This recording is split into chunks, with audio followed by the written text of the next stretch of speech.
Isang magandang umaga sa mga kapatid ko sa pananampalataya, sa mga nagpapatuloy o sa mga hindi pa man nakakaunawa.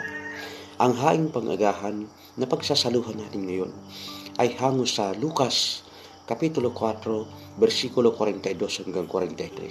Sa 42, nang mag-uumaga na, umalis si Jesus at nagpunta sa isang ilang na puok. Hinanap siya ng mga tao at nang matagpuan ay pinag-usapang huwag muna siyang umalis. Sa 43, subalit sinabi niya, dapat ko rin ipangaral sa ibang mga bayan ang magandang balita tungkol sa kaharian ng Diyos sapagkat ito ang dahilan kaya ako isinugo.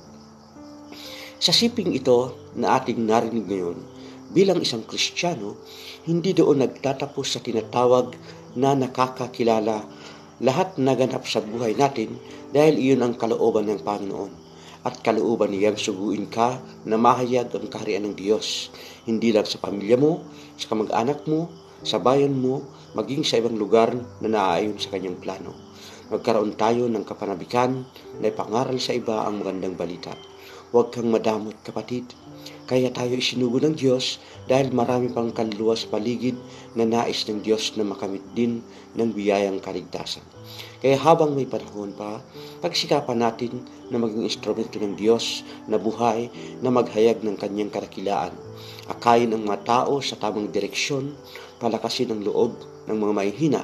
Sabi nga sa 2 Timoteo 4:2, ipangaral mo ang salita ng Diyos, pagsikapan mong gawin iyan, napapanahon man o hindi. Himukin mo at pagsabihan ang mga tao at palakasin ang kanilang loob sa pamamagitan ng matyagang pagtuturo.